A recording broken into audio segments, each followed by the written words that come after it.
So hi everyone, and thank you again for joining this week's edition of the Trinity Geography Seminar Series. We're very pleased to be having our first postdoc talks this week with two postdocs on the Sharecity project, who'll be speaking about different aspects of that. So for those of you who are not familiar, the Sharecity project is a European Research Council funded project led by Professor Anna Davies here in the department. This project is using a collaborative and transdisciplinary approach to assess the practice and sustainability potential for city-based food sharing economies. So we'll be hearing a lot of really interesting things about that today. I will first be introducing our first of the two postdocs. This is Dr. Alwyn McGeever. And Alwyn has a PhD in botany from Trinity and has expertise looking at the impact of human activity and climate change on pine and elm trees since the last ice age in Europe. She also has a great deal of experience working with community development organizations and in the NGO sector more generally. So I think there's a really great kind of building of technical and community expertise, and I'm sure we'll get to hear more about your work in a moment. Following Alwyn, we will also have a presentation by Dr. Louise Fitzgerald, who is a political scientist interested in the social dimensions of sustainability transitions. Louise has a PhD from UCD's School of Politics and International Relations, and also has extensive involvement in environmental justice campaigning. So what we'll be doing over the next hour is having the two presentations in sequence from Alwyn and Louise, which will take about 35 to 45 minutes or so. Afterwards, we will be once again having a short Q&A. We would ask Steph and I as co-chairs that you just submit your questions directly into the group chat. If you'd like to be anonymous, you can also send them directly to Steph or myself, and then we will organize kind of batch questions for the two presenters. At the end, then we'll close, but without further ado, and given that we're 5 minutes in, I want to allow Alwyn to get started. So thank you, Alwyn. Super, thank you. And thanks for having me here today. I'm just going to share my screen. Is that working okay? Super, thanks. So yes, thank you very much for having us here today. Delighted to be here and start putting some faces to names in the department. So thanks for the introduction. So I'm going to talk about the Shareit online toolkit today, which is one aspect of the Sharecity research project. So I'm going to talk about how it aims to capture sustainability impacts of food sharing in cities.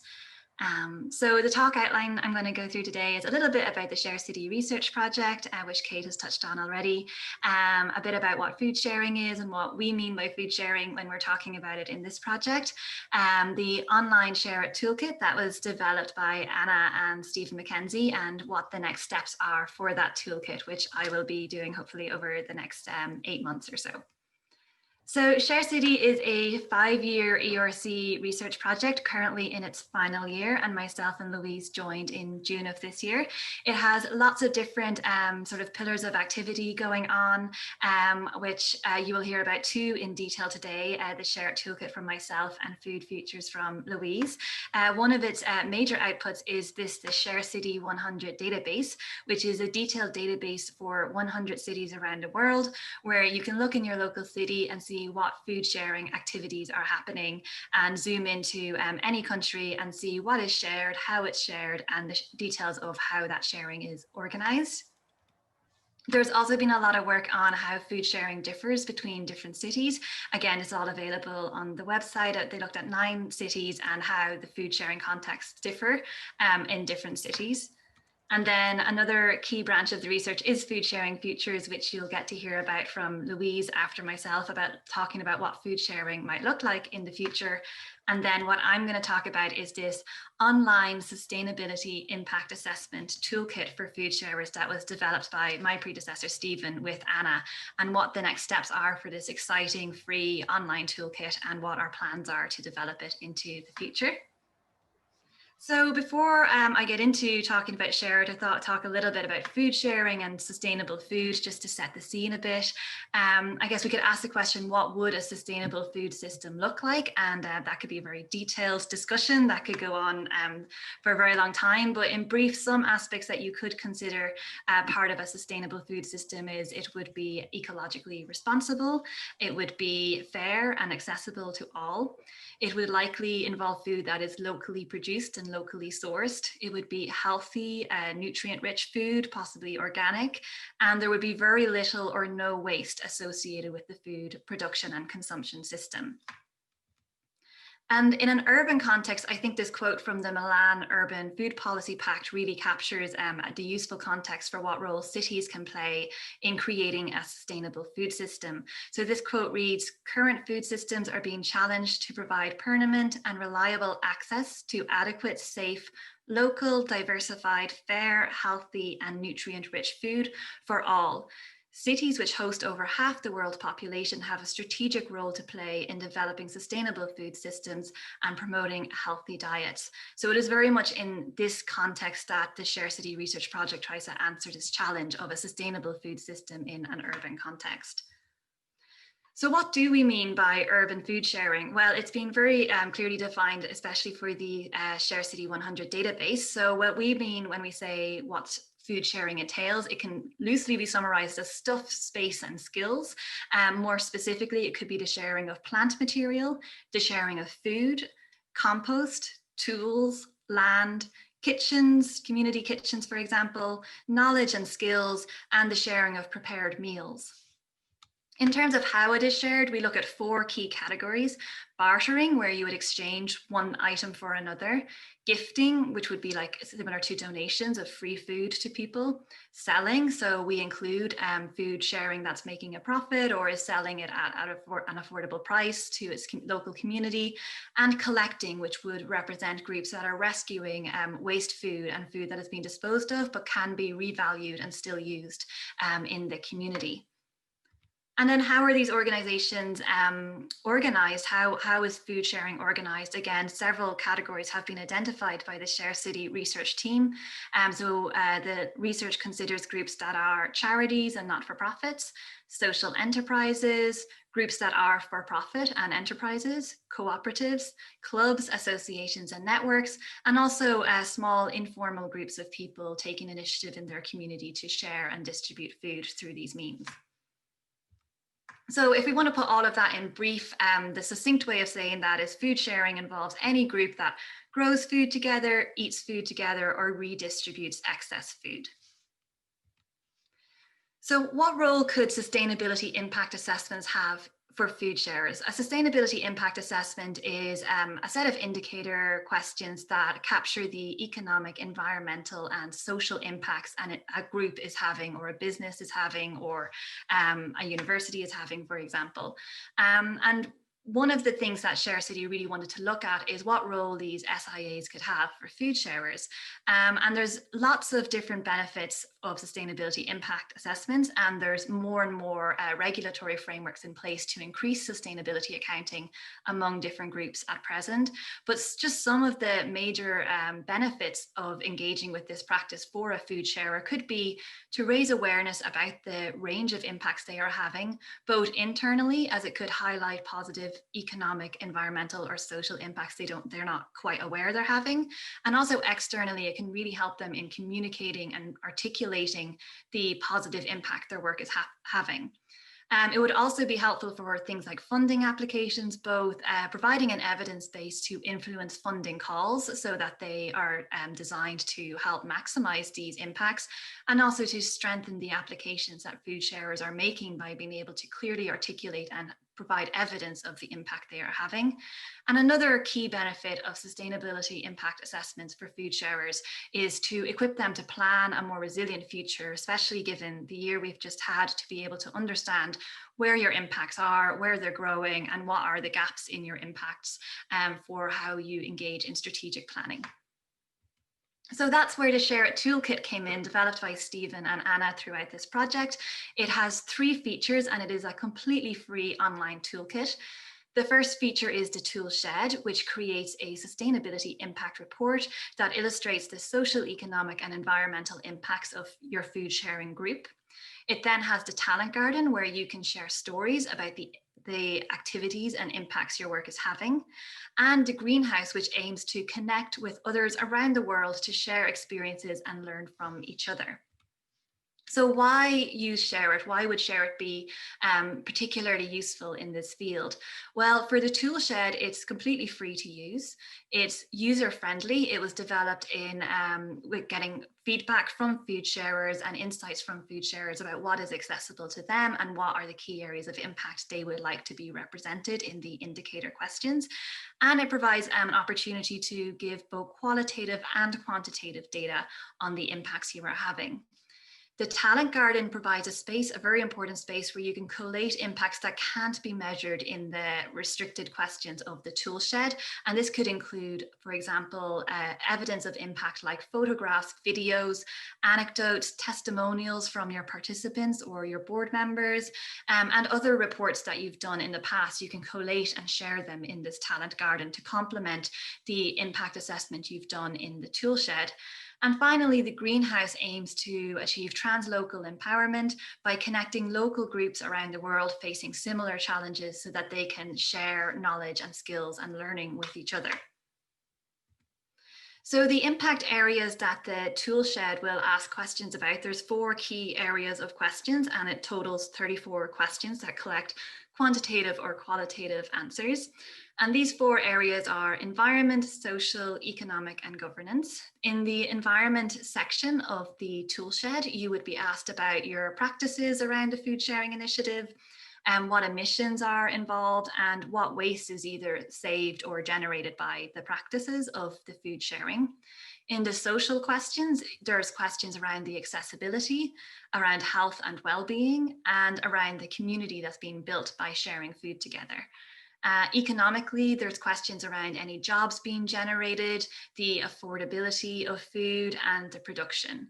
And then there's also questions about governance, such as risk control, strategic planning, and civic responsibility. So this entire suite of indicator questions is what would comprise the toolshed sustainability impact assessment, and it would ultimately produce a detailed graphic illustrated report, which looks, so here are just some excerpts of the report, and there is a full example report available on the website if you'd like to see more. But I just pulled a few sections of the report to give you an idea of what it looks like. So it would clearly summarize the goals and activities of the food sharing initiative, as you can see in the top left here. It would have a space for quantitative impacts, like here in green on the top right, where it has the number of participants and the number of portions of food, so very quantitative. It creates this sort of pie chart that demonstrates the key areas of significant impact, which is complemented by qualitative commentary on what these key areas are as verbalized or articulated by the food sharing group themselves. And you can see in this chart, it shows you how much of an impact you're having in the sections of governance, social, environmental, and economic. There's another section of the report that also highlights and gives a score to how many direct and indirect impacts you are having in these areas. And finally, then it will also connect your work to the Sustainable Development Goals and show how your food sharing is directly helping achieve these Sustainable Development Goals at your local level. So what are our strategic goals now as we've gotten to this stage with the Shareit Online Toolkit? Well, our goal is for sustainability impact assessments to be accessible for all food sharers so that sustainability reporting can become a normalized practice among this emerging sector. And it is hoped that by food sharers being able to provide this sustainability reporting, it can influence policies and funding to maximize the impacts of food sharing, which would, in theory, hopefully help them have more capacity to engage with more sustainability reporting. And we can generally elevate the visibility of these impacts and provide a favorable regulatory environment for these initiatives. So our interim goals to that end then are, well, firstly, I'm hoping to connect with as many food sharers as possible and show them the Shareit Toolkit and help them in producing a sustainability report while gathering feedback on their user experience while producing that report. I then want to bring those reports to funding groups and policymakers and get any feedback or information I can from those type of groups about how relevant and useful and accessible this report is, how it can be improved, what they would like to see in sustainability reporting.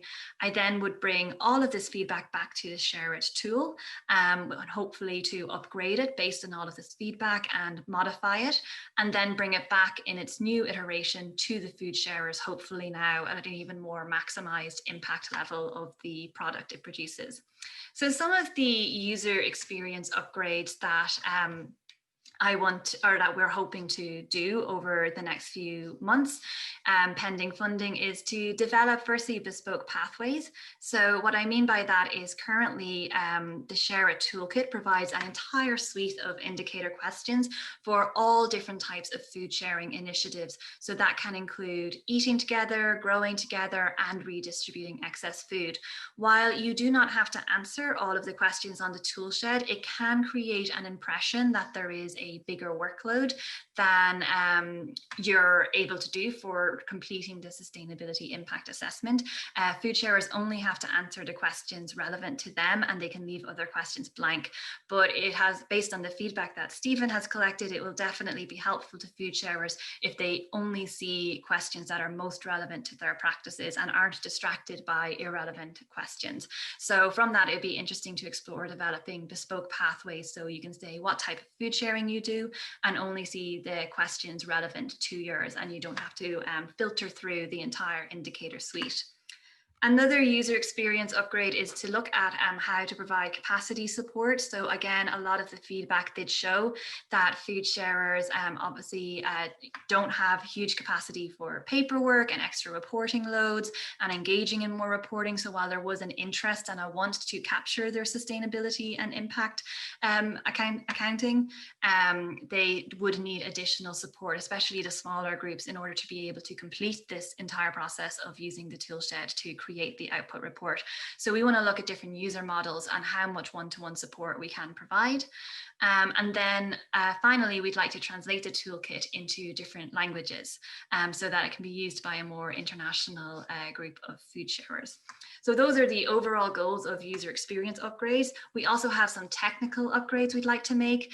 We'd like to introduce some more editing flexibility. The current Shareit Toolkit, when you produce your final report, you can't go back and tweak and edit it. If you want to change it in any way, you would have to go through the whole process again to produce your report. So we'd like to change that so that you can go back and edit the reports piece by piece and not have to answer all of the questions again if you want to update and change some of your data in the report.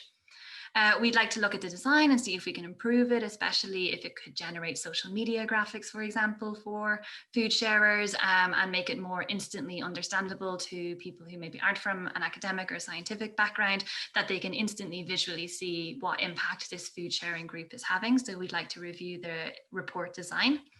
And we'd like to launch the greenhouse. So when we have enough active participants in the Shareit community using the toolkit, we'd like to activate the greenhouse and start connecting them together so that they can equip and empower each other remotely from different contexts facing similar challenges.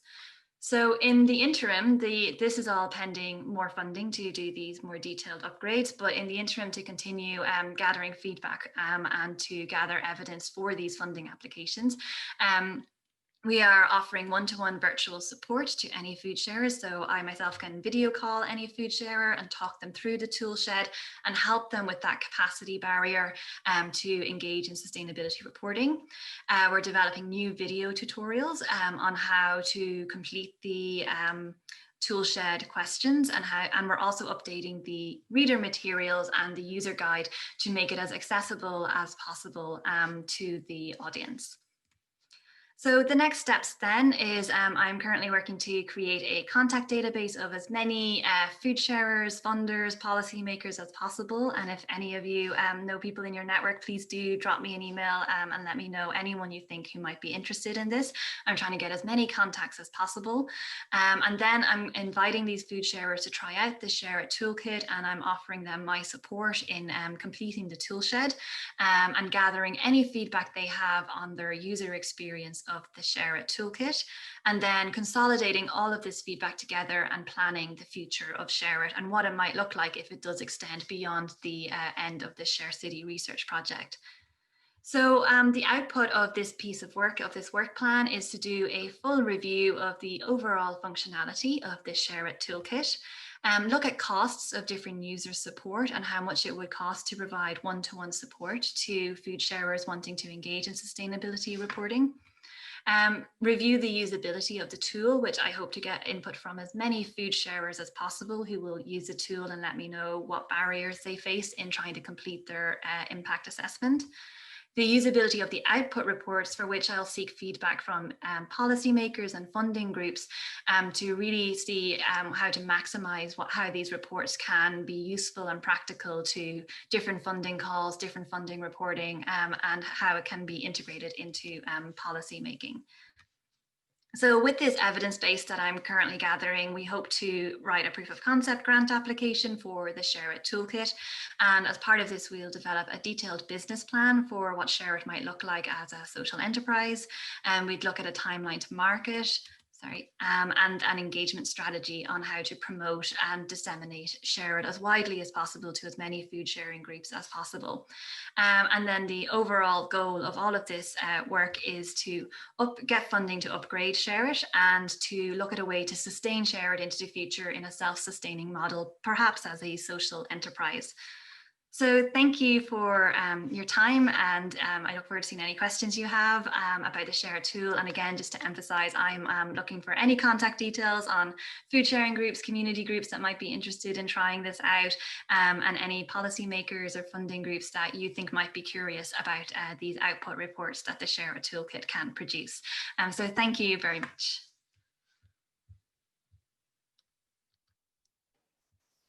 That's great. Thank you so much, Alwyn. Lots of interesting things there, and I'm sure there'll be some great questions to follow. So perhaps we go straight into Louisa's presentation when you're ready, and then we can come to questions at the end.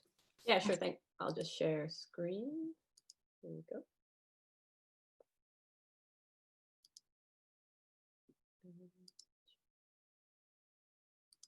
Can you all see that okay? Yep. Yeah. Okay, great. So yeah, thank you so much. I'm really happy to be taking part in the seminar and to get to meet some of you and put faces to names. So yeah, I'll be talking about food sharing future scenarios, which is my work at Sharecity since I joined in June. So yeah, like was said, thank you for the introduction. My background is political science, but I've also been involved in environmental justice movements. So I'm coming from, policy analysis, but more critical approaches such as political economy and political ecology in particular approaches were what I used in my PhD. So this work is really also informed by that. So just to give an overview of what I'm going to talk about, firstly, I'm going to give an introduction to futuring around food sharing, then place this in context by building on what Alwyn says and just placing it in the context of Sharecity research to date. And then I'll talk about the approach that we're using to futuring, and then 3 future scenarios for food sharing, and elements of futuring that we should keep in mind and that I think are important, that are brought out by the approach that we're hoping to use. And then finally, just some reflections and next steps for our futuring work in the next few months. So just to give an introduction, so there's very much increased attention for the idea of futuring and looking to the future when we think about the different climate targets and sustainability targets, which bring us to 2030 or 2050. And there's also increasing need for futuring. So when we look at how complex and dynamic the world is, and really fast-paced trends such as urbanization and climate change, it really brings up some fundamental questions about the future, such as what do we want our cities to be? And of particular interest to Sharecity, what is the role of food sharing in bringing into being these more sustainable and just futures, as Alwyn really well outlined in her talk, talking also about the Milan Food Pact. Also looking at trends like technological innovation, really critical questions about what does this mean for the role of urban food sharing in the future, and what are the broader challenges and opportunities that come with technological innovation and technological imaginaries increasingly intersecting with how food is produced and consumed within cities. And really futuring broadly is about exploring these trends and seeking to make sense of them, and seeking to make sense of what it will mean for our particular issue of interest, which is food sharing. So to place this in the context of Sharecity research, Owen already talked about it and gave a really good overview. And Sharecity in its last 4 years has identified how in different urban contexts, food sharing practices, as were defined by Owen, have really significant social and environmental benefits in urban contexts. Also, the work of Sharecity has identified challenges that food sharing practices face, including governance or rule-based challenges, which really are arising from a regulatory environment that's mismatched with its activities, which then places burdens on them or leaves them lacking support that really curtails its activities, and them realizing these really important social and environmental benefits that they're able to contribute to. But it's very difficult to address these regulatory barriers and these rule-based challenges due to a lack of engagement from policymakers. So food sharers often find that they've no go-to person in relation to policymakers. They're not really, food sharing isn't really seen by policymakers, or isn't really seen as their area of responsibility, and is really just essentially kind of left out in the dark. And Sharecity as a project also experienced challenges around engagement from policymakers. So really kind of out of this experience and out of what the Sharecity project has found so far, the inquiry here is, could futuring, and in particular visualizations of future scenarios around food sharing, perhaps help as a tool of engagement for policymakers and other actors.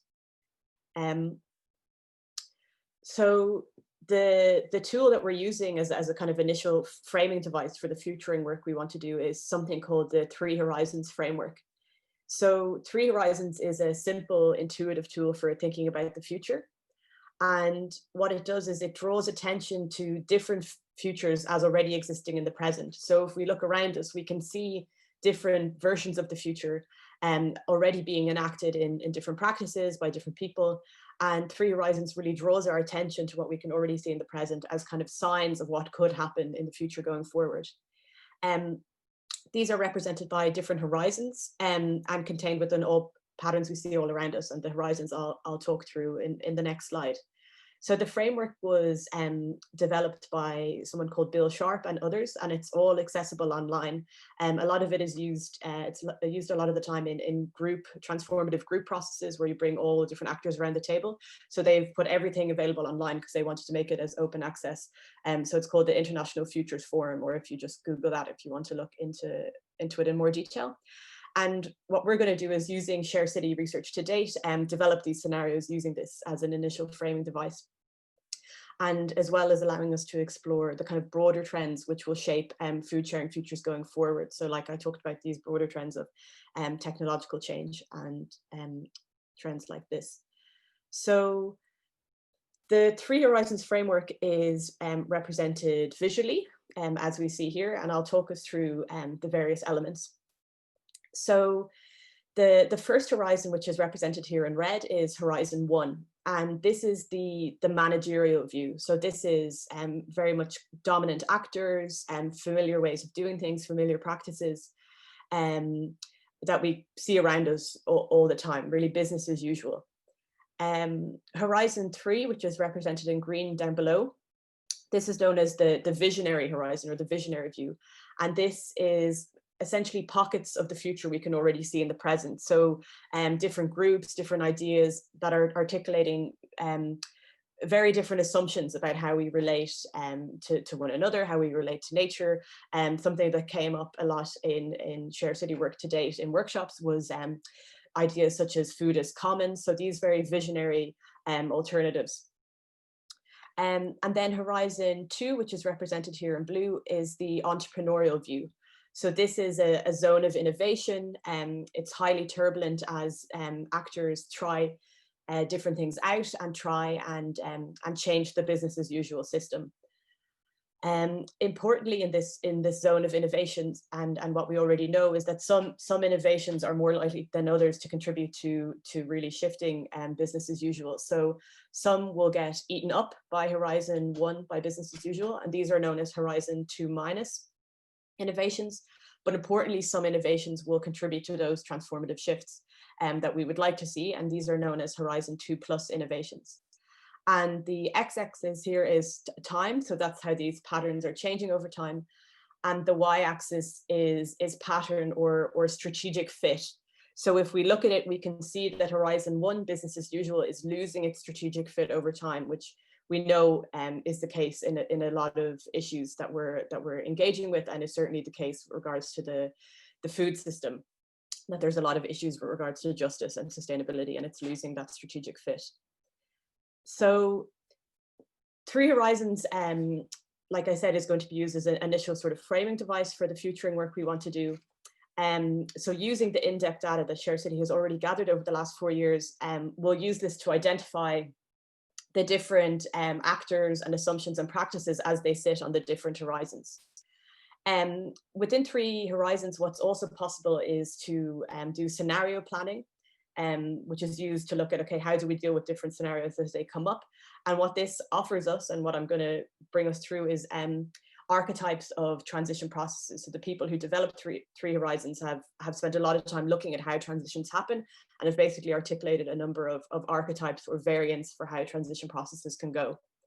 The important thing to note in Three Horizons is that it's called, the scenarios that we develop in Three Horizons are called transformative or normative scenarios. So it's not like oftentimes with kind of mainstream scenario planning, it's looking at scenarios of what could happen due to external factors. So it's sort of like things that could happen to us that we then have to plan for. Rather, in Three Horizons, it's transformative or normative in the sense that we set a vision that we want for the future, and that we have a stake in, and that we want to do something actively to bring that into being. So in this case, the kind of transformative or normative scenario we have, like Owen already outlined, is really around a more just and diverse and sustainable urban food system. So based on this, like I said, we can articulate different scenarios of the future. And I'll just talk us through each of them. So there's going to be 3 scenarios that I'll talk about. Scenario 1 is the variant known as challenge and transformation. And this is the similar to the diagram we already just saw when I introduced the tool. So really in this, what we have as we look across time is that business as usual, that there's really a shift towards this emergence of a more viable future, a more just and sustainable future. So in this scenario, what we might see from policymakers, from those business as usual actors, for example, is bringing in policies to support food sharing, to support these niche innovators that are helping to bring into being these more just and sustainable alternatives. A kind of textbook example there of policy actors helping to make this food transition is often talked about the feed-in tariff policies that were introduced in places like Germany, which helped shift resources from the kind of dominant energy system to those who were innovating in renewable energies. And really helped facilitate those shifts in resources. So really what we would see here is these supports and the emergence of a more diverse food system, a more diverse, resilient food system. And technology, for example, could play a part in this in helping to build trust. It could be an enabler. So actors such as food sharing, like we've already seen, using technology and using these disruptions to help them shift patterns away from business as usual problematic practices. So the second scenario we can think about is something called collapse and slow recovery. So within this scenario, what we would see is innovation essentially being curtailed, maybe due to a lack of supportive policy, a lack of policy by H1 actors to help that smooth transition that we saw in the first scenario, to help that happen. And really what this leads to is a failure to shift to a more resilient system, and because we know that business as usual, in particular in regards to food, it isn't sustainable. We know it's very open to shocks, and we've seen that in recent months, of course. Really what happens here is that there's a failure to transition to a more viable system, and because business as usual is no longer having a strategic fit, it leads to some sort of collapse in the system, an abrupt collapse as a result of external pressures and disruptions, for example. And this would lead to very chaotic outcomes, because you would have a collapse in the system with associated social and environmental impacts. So it would be a very chaotic transition with all the kind of associated harms. And then the final scenario we can talk about is something called capture and extension.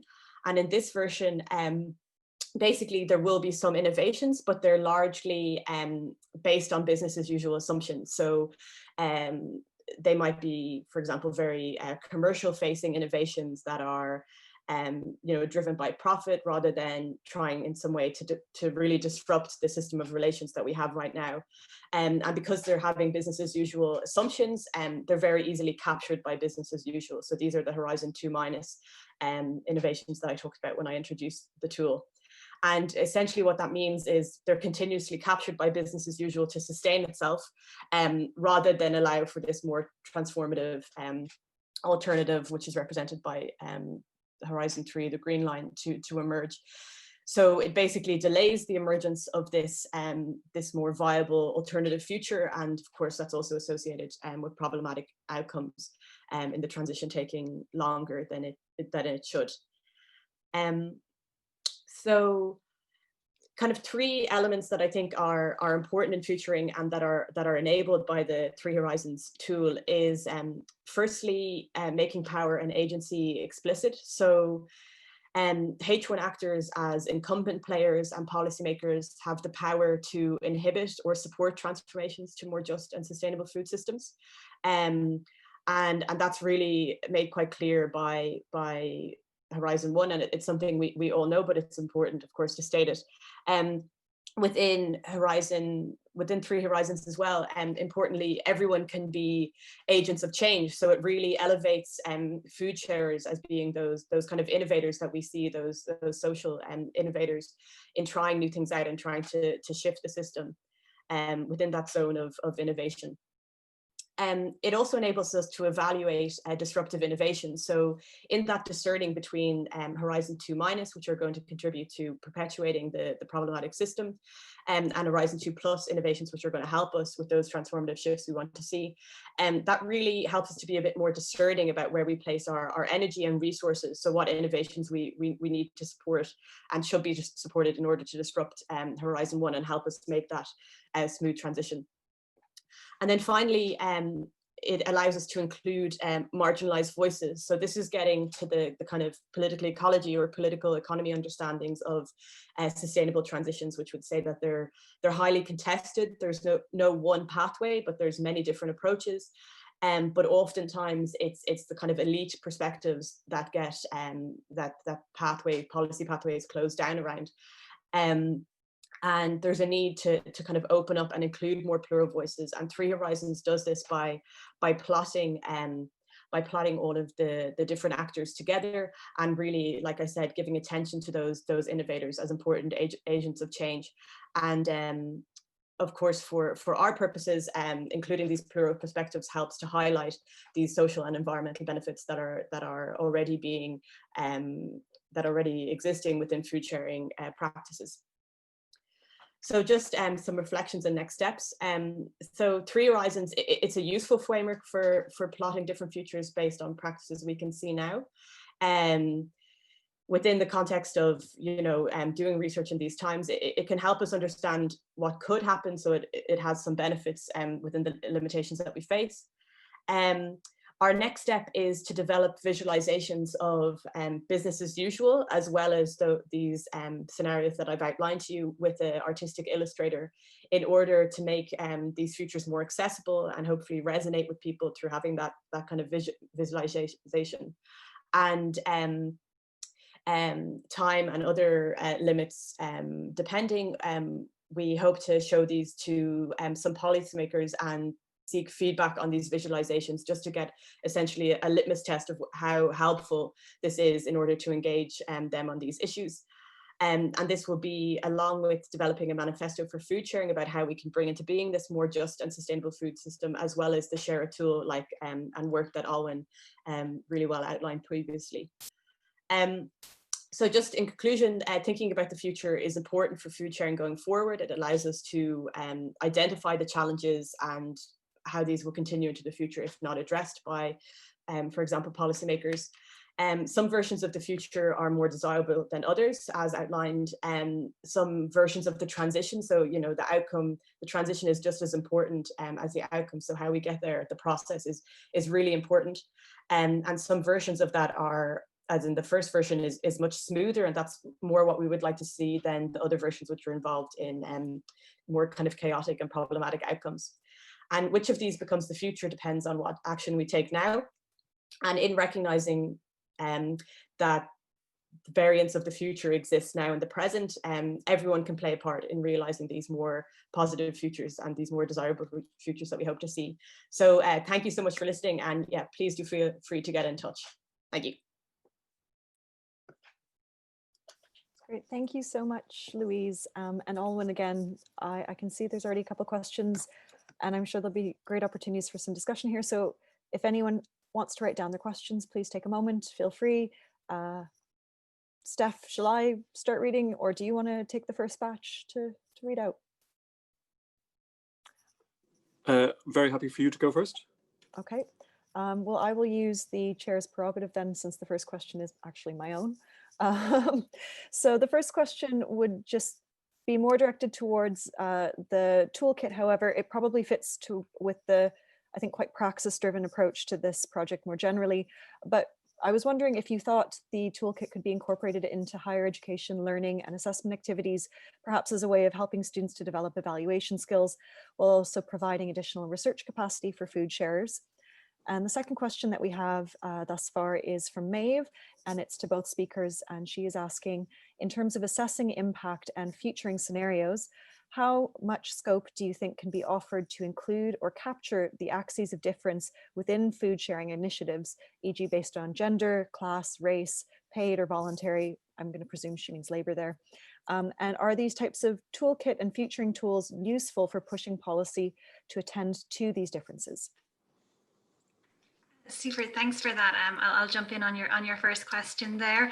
Yeah, I like that idea of resourcing the support for food sharers through, for example, a student assignment in like a higher education context. I have a little bit of experience with integrating students into like local community initiatives. So I'll just like speak to that and some of the challenges and opportunities that offers. I think students are an amazing resource to their local community, but you have this challenge of the individuals are transient, but the presence of students is continuous.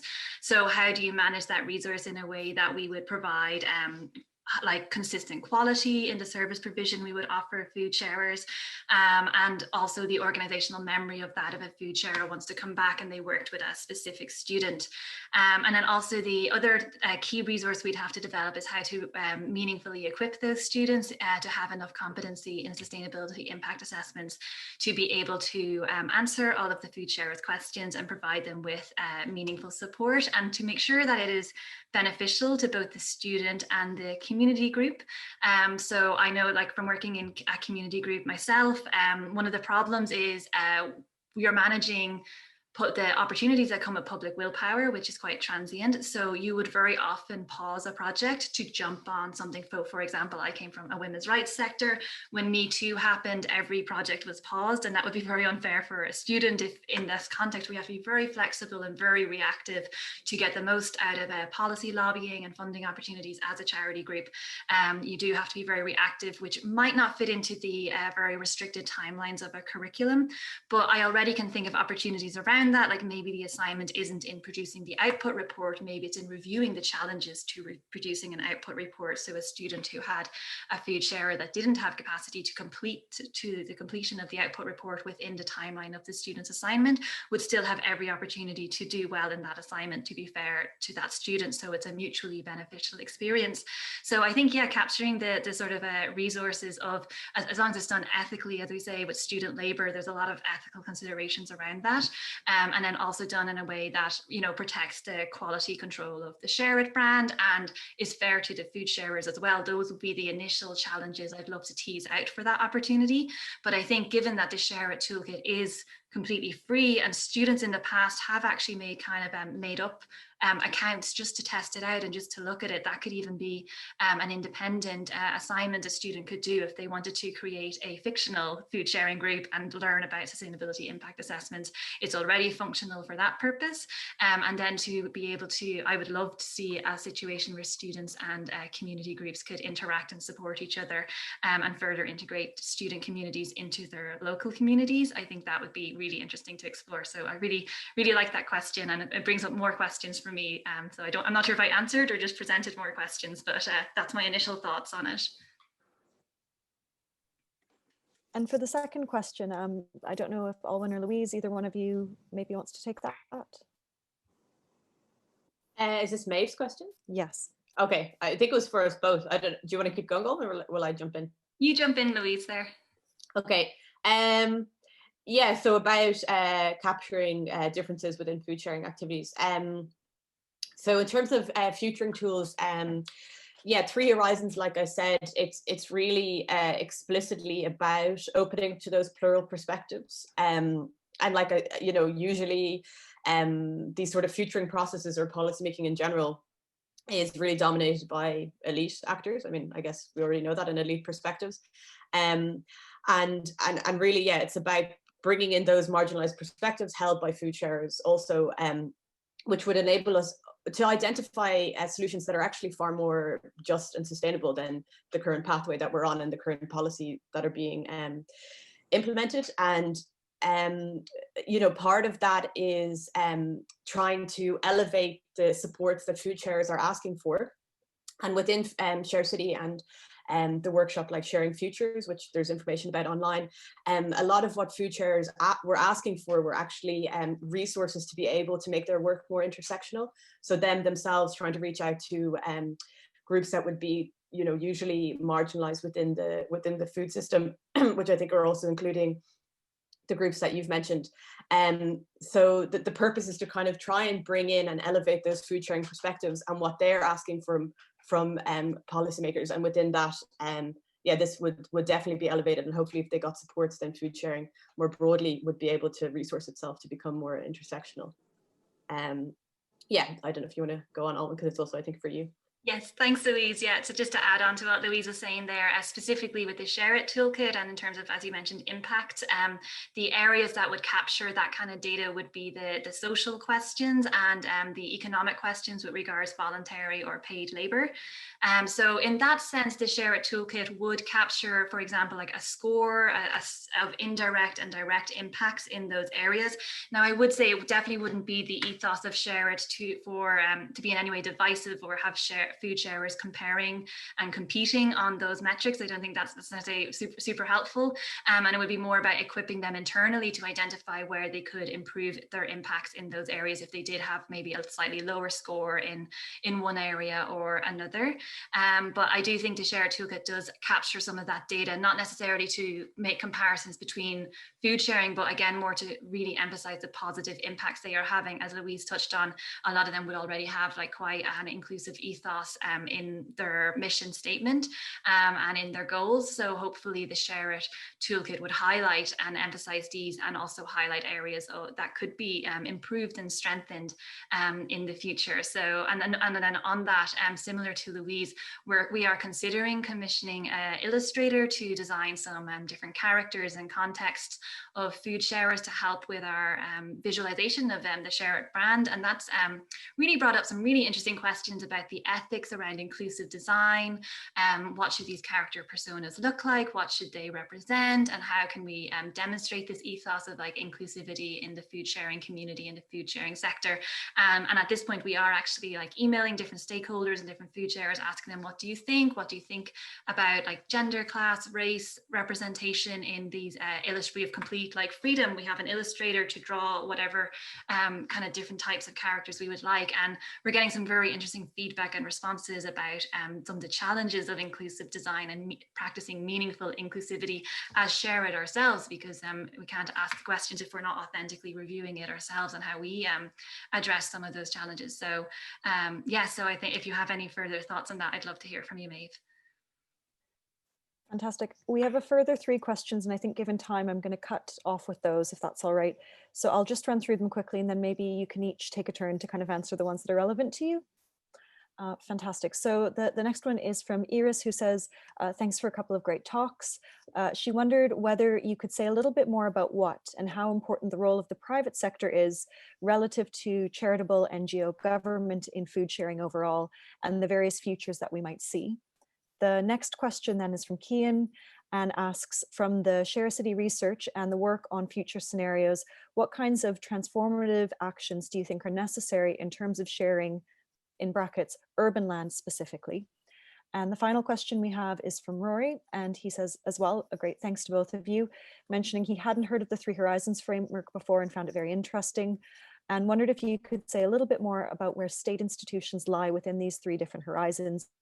He notes that, is the state counted as a H1 actor as opposed to an entrepreneurial, bracket H2, or more marginal civil society actor, and therefore identified as business as usual futures, or are state institutions understood to cut across different categories? So a fair bit on futures, but if you both want to take a turn for any responses to those questions or final remarks. Maybe I'll jump in on the first one, Louise, since I think the second 2 are a little bit more future emphasized. In terms of the role of private sector, so in Iris's question, and it's relative to charitable NGO government food sharing overall and the various futures we might see. I think, yeah, it's a really interesting question. Like, we do, of course, include the private sector in what we define as sharing. We include for-profit as a type of sharing.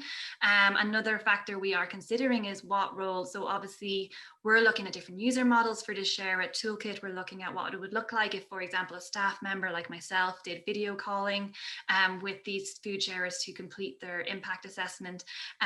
We're looking at how to fund that, because it certainly wouldn't be these small grassroots community groups that would have the resources to access that kind of support and to sustainably fund that. So I really think the private sector might be worth considering as a financing source in terms of corporate social responsibility, and there are different portfolios in that regard, and possibly if they were to, as a private for-profit sector, pay a consultancy fee for us to help them with their sustainability impact reporting, and then the excess of that fee could help support a group that doesn't necessarily have the funding to access the one-to-one support.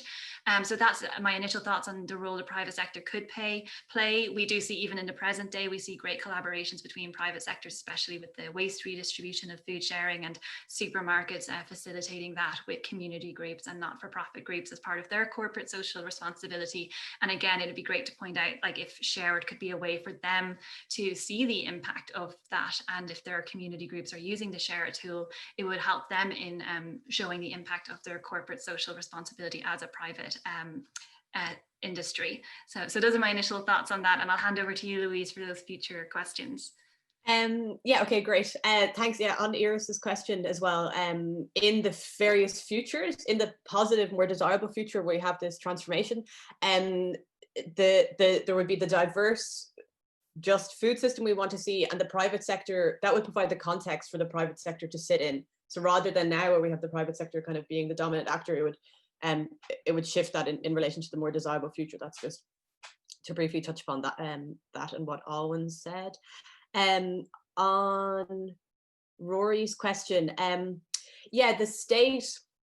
So it basically depends what they're doing, but in this case, and in the case of what we've seen in the urban food systems and the current kind of regulatory environment, really the state, and in most other instances, the state would be predominantly a Horizon 1 actor. And that's because the Horizon 1 actors are those having the managerial view. So all their mindset is really about is like managing the system, keeping things going, which unfortunately inhibits change unless they take an active role in those kind of supporting niches like what we talked about. So they can move into being supportive of H2, but broadly their focus is on managing the system. And it should be said, you know, there's value in that as well. Like in having this transition, we want it to be as smooth as possible. So there's actually a lot of things that go on in our day-to-day that have to stay the same. And the kind of analogy that they use in Three Horizons is, you know, how can we keep redesign the plane while keeping it in the air? So it's kind of really about that. It's about this smoother transition that we want to see, which Horizon 1 actors as managers can also have an important role in helping it to be smooth. So there's a benefit to them as well. And there's also some elements of Horizon 1 that we'd want to keep, such as like food safety and things like that, you know, so we want to preserve them as well. So it's not like throwing the baby out with the bathwater. And then I think Anna already answered Kian's question. Was there anything else? I'm not sure if we received, maybe you could just say a couple more words on Kian's question if you don't mind. Right, Okay, sorry, yeah, that came to me. Sorry, so Kian, a transformative urban land. Yeah, okay, so just to share what so a lot of this is really, like I said, is like elevating what food sharers are already saying. So we're not inventing anything new, it's really just trying to put their perspectives to the fore. And really, there's clear issues around land and access to land, and there's a need for longer term leases. So if we think about urban gardening, for example, you know, often it's very precarious and then it's taken back by the council, and you know that means that gardens they're often given very short time frames to move everything, which is obviously really upsetting if you've invested a lot of time in a garden, and prevents people from gardening and not being able to access land. So there's clear need to address that, and really that's around values as well. So like urban gardening and food sharing activities being really valued as important parts of the fabric of urban of the urban environment for all the social and environmental benefits that we've spoken about. So again, that gets back to kind of them being food sharing, even just being seen, you know, first being seen and then being valued. And of course, that's where also Alwyn's, you know, great work with Shareit is coming in to really try and communicate those diverse values that food sharing brings into being, that's oftentimes just not really seen or not really appreciated. And hopefully then that will mean that land access issues and getting longer term leases are addressed. That's fantastic. I appreciate we've just hit 2 o'clock, so we're right on the dot. I want to say a massive thank you once more to Alwyn and Louise for very interesting and very exceptionally engaging presentations. Just to finish off here, a big thank you as well to Rory, Steph and Maeve, who are also co-organizing the seminar series this term and over the course of the year. For those of you who are here today, next week, this same time, same virtual space, we will have the privilege of hearing from Dr. Margaret Jackson, who's a new assistant professor of geography in the department. She's a paleoclimatologist and a glacial geomorphologist, and will be speaking on the last deglaciation of the Rwenzori Mountains in Uganda using tropical glaciers as indicators of past climates. So we look forward to having you join then, and thank you all once more for a brilliant seminar today.